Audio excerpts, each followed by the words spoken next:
제가 서두 발언을 소회 같은 거 좀 말씀드리고 싶었는데 시간이 좀 짧아서 아까 얘기하셨지만 2007년도에 지리원에서 네트워크 RTK VRS 서비스를 시작을 하셨어요. 그때 제가 인하대 맡았을 때고 그리고 네트워크 RTK VRS의 성능을 평가하기 위한 사업을 제가 그때 맡아서 했습니다. 제가 GPS를 지금 뭐 30년째 전공하고 있는 사람이지만 그때 네트워크 RTK 서비스 처음 테스트했을 때 너무너무 놀랐습니다. 이렇게 멋진 소프트웨어가 있나. 당시에 지리원은 14개 기준국 가지고 있었거든요. 14개 기준국으로 전국 어디를 다녀도 1, 2cm가 나오는 거예요. 정말 대단한 기술을 트림블이 만들었구나 라고 생각을 했는데 문제는 트림블이 이상한 가격 라이센스 정책을 가지고 있다는 거죠. 사용자 수 제한을 하고 사용자 수 한 사람 한 사람마다 돈을 받는 그런 정책을 가지고 있는 겁니다. 그래서 이제 뒤늦게 지리원에서 이래서는 안 된다. 사용자가 계속 늘어나니까. 그래서 단방향 서비스가 가능한 FKP로 가자. 그때 도입한 게 GN 스마트입니다. 근데 FKP 도입하면서 구매하셨던 GN 스마트가 2019년까지 제대로 셋업이 안 돼 있었던 것 같아요. 저희가 이제 2020년 올해에 그 최저가 사업을 이제 처음으로 맡았고 6개월 고생해서 최저가가 완료된 것 같습니다. 그래서 보고를 드리는 거고요. 걔는 FKP를 할 수 있음과 동시에 VRS를 할 수 있습니다. 여러분들이 아는 VRS를 할 수 있고요. 사용자 수 무제한입니다. 같은 VRS 서비스인데 사용자 수 무제한이고 하지만 양방향 통신이 필요한 거고요. 근데 FKP는 정확도는 유사하게 나오고 단방향으로 가능합니다. 근데 GN 스마트는 VRS 할 수 있고 FKP 할 수 있고 또한 SSR을 할 수 있습니다. 물론 트림블사, 라이카사의 소프트웨어들도 다 SSR을 할 수 있습니다. 하지만 걔네들 포맷은 비공개예요. 다시 말씀드리면 트림블 서비스를 이용하거나 라이카를 이용하시면 걔네들 수신기를 사야지 SSR을 할 수 있다는 거죠. 그런 점에서 큰 차이가 있습니다. 그게 GN 스마트의 매력이랄까 장점이라고 볼 수 있고요. 근데 이제 그 상용 소프트웨어로서는 제일 후발주자니까 세팅하는 게 쉽지는 않습니다. 그래서 아마 그전까지 사업하셨던 분들은 GPS에 대한 전문성이 없어서 셋업이 제대로 안 됐던 것 같고요. 저희가 마침내 2020년에 모든 걸 완성했다고 결과를 보고드립니다. 간단하게 한 장으로 저희 회사를 소개시켜드리면 제가 지금 인하대학교 교수가 온 게 아니라 PP솔 대표이사로 가지고요. 2012년에 저희 회사 만들었고 2018년 10월에 저희가 이제 일본에 자회사를 세웠습니다. 왜냐하면 일본이 SSR을 상용 서비스 하려고 생각하고 있습니다. 마찬가지로 GN 스마트 도입해서 2018년 정도에 GN 스마트 구매해서 SSR 서비스 하는데 걔네들도 마찬가지로 세팅을 못 해가지고 그리고 지오 플러스 플러스의 또 어떤 라이센스 정책 때문에 조금 어려움이 있어서 저희가 같이 협업하면서 일본에서 SSR 서비스를 하고 있습니다. 그래서 오른쪽에 보시면 저희 회사는 2012년에 만들었는데 2013년부터 저희가 이제 방송사 SBS랑 같이 SSR 사업을 시작했습니다. 그 뒤로는 2017년에 KT랑 같이 했었고요. 그리고 2018년에 이제 일본이랑 2019년에 하고 있고 이번에 지리원 일을 맡았습니다. 중간중간에 이제 스마트폰 가지고 하는 앱 개발도 저희가 많이 하고 있었고요. 그래서 왼쪽 밑에 보시는 것처럼 오로지 GPS만 하는 회사입니다. 저희가. 본론으로 들어갈게요. GN 스마트의 특징은 뒤에서 조금 더 말씀을 드리겠지만 지리원은 77개의 상식 관측소를 가지고 계시는데 저희가 이제 최적화를 위해서 기준망을 먼저 다시 재편했습니다. 무슨 얘기냐면 77개 중에 아시는 분들은 아시겠지만 나무에 둘러싸여 있다든지 주변 환경이 좋지 않다든지 해서 기준국으로서의 약간 품질이 떨어지는 사이트들이 있어요. 그 기준국이 많다고 반드시 성능이 좋아지는 건 아닙니다. 아까 말씀드렸던 것처럼 지리원 최초의 VRS 서비스는 14개 가지고 전국적으로 잘 됐었습니다. 그런 점에 착안해서 저희는 30개를 골랐습니다. 제주도가 조금 민감해서 제주도는 2개를 선택을 했고요. 오른쪽 상단에 보시는 이제 이게 GN 스마트 실행 화면 중에 하나인데 뭐 빨간색, 초록색 있는 게 이제 그 전까지는 GPS 글로나스만 되다가 지금은 베이두와 갈릴레오를 포함했고요. 원하시면 QGSS도 되고 이란이 아니죠. 인도의 나빅도 같이 됩니다. 하지만 저희는 이제 4개 시스템만 사용하는 걸로 저희가 세팅을 완료했습니다. SSR의 메시지 구조라고 되어 있는 건 어떤 정보들이 나오냐 하는 기술적인 내용이라서 간단하게 그냥 리스트만 했는데요. 인공위성에서 생기는 오차의 요인인 시계 오차, 궤도 오차, 위성 바이어스 오차 이 세 가지가 모델링이 되고 지상 쪽에 내려와서 이제 30개 기준국으로 저희가 대륙권 오차와 이온층 오차를 격자형으로 모델링해서 제공하고 있습니다. 물론 더 있습니다. 더 있는데 저희가 볼 때 이 5개면 충분하다고 판단을 했습니다. GN 스마트 2는 저희가 이제 2013년에 SBS랑 같이 GN 스마트를 도입했을 때 그때 1.3이었어요 버전이. 근데 지금 현재 2.5.1입니다. 지난주에 또 패치가 나와서 2.5에서 2.5.1로 제공이 되고 있고요.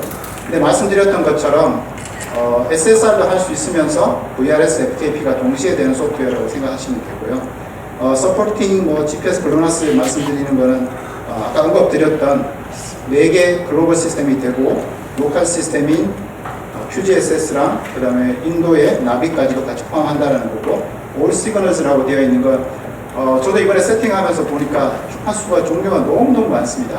주파수만 다른 게 아니라 성능도 다르고 안에 들어가 있는 데이터도 다르고 그런 것들이 전부 다 핸들링이 된다라는 거고요. 그 다음에 얘네들이 자랑하는 건 뭐 any reference station, any rover라고 하는 건 아무 기준국 수신기 종류를 연결해도 되고 로봇 안에서도 심지어는 유블록 가지고도 다 된다. 그러니까 정말 무제한으로 기자재 뭐라 그러죠? 브랜드에 상관없이 쓸 수 있다라는 것이고요. 말씀드렸던 게 반복돼서 위에 있고요. 두 번째 서비스 종류도 그렇고 세 번째 무제한 서비스라고 하는 게 GO++라는 회사에서 만드는 건데 얘들도 라이센스 정책이 각자 가지고 있습니다. 그런데 이번에 지리원에서 구매하신 GN 스마트 라이센스는 기준국 무제한입니다. 기준국을 뭐 60개를 연결하든 120개를 연결하든 가격이 안 바뀌는 그런 라이센스를 구매하셨어요. 지금 현재 트림블은 그렇지 않죠. 기준국 하나 추가하면 또 돈을 더 내야 됩니다. 그런 면에서는 훨씬 더 자유롭고 활력적이라고 볼 수 있고요. 말씀드렸던 것처럼 동시 접속 다수가 무제한입니다. 그러므로 기존의 측지 측량 분야에만 사용하던 게 이제는 드론, 무인 자동차, 그리고 아까 말씀을 많이 하셨던 스마트폰 등 무제한으로 사용자 서비스가 가능하다라는 판단을 하고 있습니다. 최적화 결과입니다. 아까 말씀을 해주셔서 간단하게만 언급하고 가겠는데 작년에 최적화 사업을 1차로 하셨습니다. 하시고 난 다음에 저희한테 의뢰를 하셔서 저희가 비교를 해봤어요. 오른쪽 아래의 그림은 일본에서 생산되는 제노바라는 회사에서 만드는 SSR 가지고 저희가 측일을 한 결과이고요. 그러니까 왼쪽이 이제 수평 오차입니다.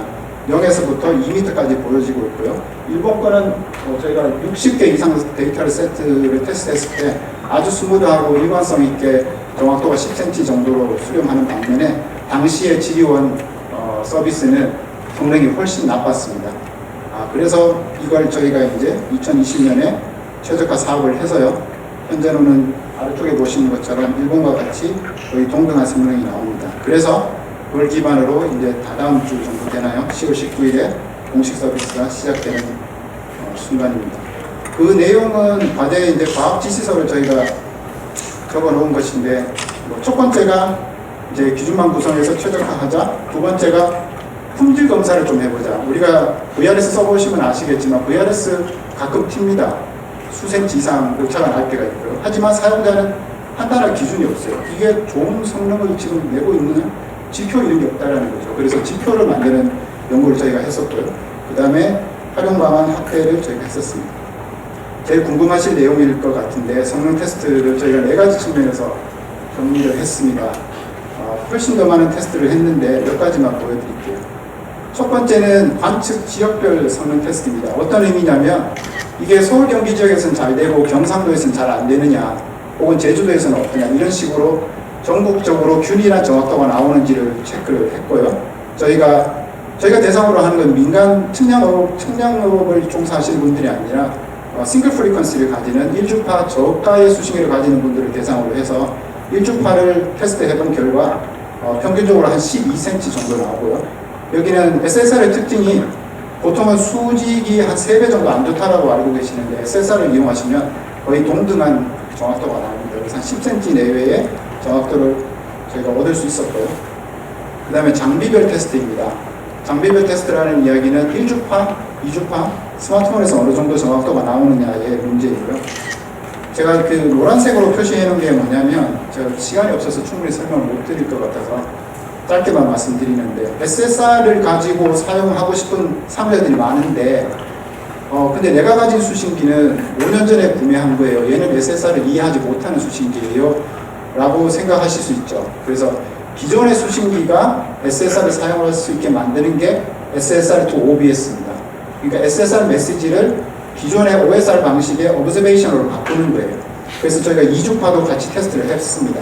왜냐하면 SSR 가지고 20cm 뭐, 난 필요 없어. 나는 2cm가 필요해라고 이야기하시니까요. 그래서 그 지오 플러스에서 제공하는 SSR 또 OBS를 사용해서 테스트를 해보니 기존의 VS랑 동일한 1cm의 정확도가 나왔고요. 1주파는 아까 말씀드렸던 수준이 나왔고 스마트폰도 이제 기존의 원시 데이터, 스마트폰에 나오는 원시 데이터를 가지고 SSR을 적용할 때랑 안 할 때랑 큰 차이가 있다는 걸 알 수 있었습니다. 그리고 그러면 기존의 트림블 기반의 픽업 VRS를 쓸까? 아니면 GN 스마트 기반을 쓸까? 이런 고민도 하고 계실 텐데 특히나 테라노처럼 난수신 환경에 저희가 테스트를 해봤습니다. 근데 OSR은 픽스가 풀려서 정말 엉뚱한 결과가 나오는 경우가 많았고요. SSR은 그렇지 않게 안정적으로 증기가 됐습니다. 많이 관심 있어 하시는 차량 주행 테스트도 마찬가지로 20cm 정도 나오고 다 말씀드렸는데 하나씩 보여드릴게요.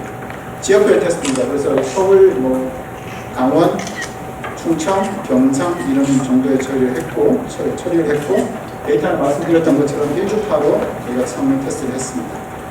보여드린 그림이 RMS 오차라고 그냥 원시그마 오차라고 보시면 되고요.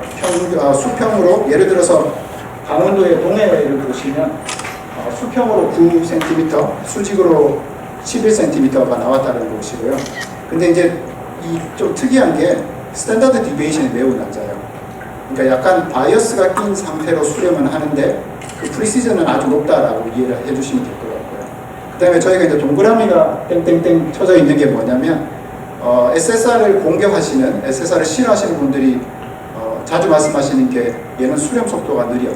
PPP RTK는 30분을 기다려야 돼. 뭐 이런 이야기 많이 하시거든요. 3, 4년 전에는 그게 사실이었습니다. 하지만 지금은 저희 솔루션 보시면 한 3초, 길게는 6초 이내에 수렴하는 걸 보실 수 있고요. 요게 아까 말씀드렸던 2주파를 SSR to OBS라고 하는 그 클라이언트 소프트웨어를 이용해서 기존 수신기에다가 SSR을 이용한 VRS 비슷한 걸 한 거예요. 저희가 기선 거리를 10km, 20km까지 좀 다르게 했고 수신기마다 써보신 분들은 아시겠지만 스태틱 모드, 오토모티브, 피데스트리언 여러 가지 측이 모드가 있거든요. 그러니까 측이 모드에 따라서 저희가 다양하게 테스트를 해봤는데 3D에서 픽스까지 가는데 1초, 길어야 3초, 정확도는 1cm 이렇게 생각하시면 되겠습니다. 얘는 1주파이고요. 1주파는 앞에서 많이 말씀드려서 그냥 스킵하도록 하겠습니다. 밑에만 좀 밝히면 좋겠는데요. 저희가 이제 SSR을 적용했을 때 20cm 정도가 나왔는데 SSR을 적용 안 한 동일한 데이터를 SSR 미적용으로 해보니까 3m, 거의 5m, 6m의 수직 오차가 발생했다는 것입니다. 많은 분들이 관심 있어 하실 스마트폰 측인데요. 저희가 일단은 안드로이드, 아신 것처럼 애플에서는 원시 데이터를 제공하지 않습니다. 그래서 안드로이드 기반으로 죄송하지만 그 중국의 샤오미 MI 에이스를 썼고요. 이게 삼성보다도 사실 더 로우 데이터의 품질이 좋아서 보시면 SSR을 적용하지 않으면 3.5m, 그다음 6.6m 수직 오차가 나는데 저희가 적용을 했을 때 1m 내외에 항상 이래요. 이 수평과 수직이 별 차이가 없다라는 게 SSR의 특징이라고 보실 수 있습니다. 요건 아까 잠시 말씀드렸던 테라노처럼 난수신 환경에서 지금 사진으로 보시면 그다지 높지 않은 것처럼 보이시는데 현장에 가보시면 정말 그냥 거의 테라노 수준의 높은 건물로 둘러싸여져 있는 지역입니다. 그래서 기존의 지리원의 VRS 서비스와 그 다음에 SSR을 가지고 저희가 안테나 하나에 동일한 수신기 스플리트로 물려서 테스트를 해본 경우이고요. 저희는 1주파, 그 다음에 지리원 거는 2주파. 그렇지만 저희는 이제 갈릴레오가 추가되어 있습니다. 지금의 지리원 서비스는 VRS 서비스는 GPS와 글로나스만 하거든요. 근데 저희 이제 GN 스마트는 저희는 아니지만 GN 스마트는 4개 시스템을 다 하고 있습니다. 이게 보시면 뭐 처음에 시작은 양쪽이 왼쪽이 SSR 기반으로 한 거고 오른쪽이 OSR 기반인데 1.6시 지나서 보시면 오른쪽 아래 보면 위성 수가 좀 왔다 갔다 합니다. 무슨 이야기냐면 이제 위성이 건물에 가렸다 보였다 하는 사이클 슬립이 민번하게 일어날 수밖에 없는 상황이죠. 그때 VRS는 난리가 납니다. 보시는 것처럼 최대 오차가 90m까지 납니다. 수평이. 근데 SSR은 9.5m. 그러니까 SSR의 장점이 조금 기술적으로 설명드리자면 이 더블 디퍼런스를 이용하는 RTK의 특징이 있어서 사이클 슬립이 생기면 리셋되고 다시 그렇죠. 재수렴 시간이 오래 걸립니다. 근데 SSR은 위성 한두 개가 사이클 슬립이 발생하면 그냥 버리고 기존의 위성 가지고 가면 되거든요. 그래서 훨씬 더 안정적이다라고 보실 수 있을 것 같습니다. 주행 테스트도 주행 테스트는 특별한 게 없어서 한 15cm 정도 저희가 정확도가 나왔고요. 그럼 참값은 뭐냐라고 물어보시면 참값은 지리온의 VRS를 가지고 이제 개활지니까 VRS가 시속 100km로 달리더라도 전혀 문제 없이 1, 2cm 정도가 나옵니다. 그래서 그걸 기준으로 이제 SSR 측위를 해봤더니 수평으로 한 15cm 정도 정확도가 나왔고 오른쪽 그림이 조금 복잡하긴 한데 결론은 시속이 높다 하더라도 시속 100km를 달린다고 해서 정확도가 떨어지는 건 아니다. 고속에서도 안정적인 정확도가 확보된다라고 생각하시면 될 것 같습니다. 후속까지 설명드리는데요. SSR 자랑을 많이 했는데 아까 김현호 연구사도 말씀을 하셨지만 아직은 수신기가 없다. 그죠? 수신기가 없는 건 아니고요. 아까 말씀드렸던 것처럼 트윈블, 라이칸, 노바텔 다 PPP SSR 수신기를 판매합니다. 하지만 포맷이 규격이 공개되지 않아서 다른 회사들은 못 만든다는 거죠. 일본 생각하시면 일본은 SSR 서비스를 이미 2, 3년 전부터 시작하고 있습니다. 그래서 일본의 미츠비시라든지 몇 개 회사들이 수신기를 만들고 있어요. 그 서비스가 제공되면 수신기는 만들어진다라는 생각을 하시면 될 것 같고요. 하지만 지리온 입장에서는 그래도 조금 뭔가 스피드업 할 수 있는 게 좋은 거니까 SSR 고정정보 표준화 안 돼 있지만 우리 GN 스마트 기반의 SSR은 전부 다 공개되어 있습니다. 그러므로 이거를 민간인들이 일반인들이 좀 쉽게 접근할 수 있게 SSR 기반으로 측위를 하는 솔루션을 만들자라는 생각을 하시는 거예요. 그것도 스마트폰으로 하자. 제가 뒤에 조금 더 설명을 드릴 수 있을 것 같은데요. 그리고 오른쪽 위에 이제 그림으로 표시한 거는 말씀하셨던 것처럼 기관 표준이라도 먼저 만들자. 세계 표준도 없고 국가 표준도 없는데 먼저 지리온에서 기관 표준이라도 만들어서 서비스를 하면 활성화될 것이다 라는 생각을 하시면 됩니다. 그래서 저희가 뭘 하냐면 지지난주에 착수를 했는데요. SSR 메시지 디코딩부터 합니다. 첫 번째 세부 내용에 보시면 스마트폰 원시 데이터 코드 개발이라고 하는 건 안드로이드 기반의 API에서 지금 아시겠지만 조그만 스마트폰의 GPS 칩에서 GPS, 글로나스, 베이두, 갈릴레오, QGSS 다 나옵니다. 원시 데이터가 다 나옵니다. 그걸 디코딩 할 수 있는 걸 지리온에서 제작을 하신다는 의미고요. 그리고 SSR 디코더라고 하는 건 SSR 고정 정보를 서비스하는 지리온 서버에 붙어서 스마트폰이 기준입니다. 서버에 붙어서 그 메시지들을 가지고 오고 측위에 이용할 수 있도록 디코딩한다 이렇게 생각하시면 될 것 같고요. 그 다음에 그걸 받아서 이제 수신기랑 인터페이스 하기 위한 걸 저희가 만들 계획이고요. 최종적으로는 앱이 만들어집니다. 이거 지리온 서버에 SSR을 가지고 오고 스마트폰 로 데이터를 취득을 해서 그 두 개를 믹스시켜서 조합해서 측위를 하는 알고리즘까지 저희가 만듭니다. 내년 3월까지 계획이지만 서둘러서 11월, 12월에 완료를 하고 오늘 이 자리와 같은 소개를 하는 자리를 가질 거고요. 당연히 이제 시연을 그때는 하게 될 겁니다. 그리고 세 번째가 말씀드렸던 것처럼 표준 포맷을 만들겠다. 저희가 벤치마킹하고 있는 건 SSR을 관심 있게 보신 분들은 아시겠지만 일본에서 만든 QGSS 기반의 컴팩트 SSR이라는 포맷이 있고요. 이 세 가지는 전부 공개된 포맷입니다. 사코다의 스파르탄 N이라는 메시지가 있고요. 지오++, GN 스마트의 SSR-G, 그리고 두 가지가 있습니다. 얘네들을 서로 평가해서 우리 대한민국은 어떻게 갈 것이냐 저희가 판단해서 기관 표준을 제안 드릴 예정이고요. 아까 말씀드렸던 것처럼 이통사라든지 자율주행 관련 업체들 그리고 스마트 모빌리티 회사들을 다 모시고 저희가 스마트폰 하나 들고요. 아까 말씀드린 SSR 측위를 해서 저희가 측위를 두 가지 모드로 계획하고 있습니다. 전기 측위에는 관심이 없으실 것 같아서 보행 치기를 하고요. 걸어 다니면서 치기를 해보는 것. 그리고 이제 주행하는 차량을 탑재해서 주행 테스트를 저희가 계획하고 있습니다. 감사합니다.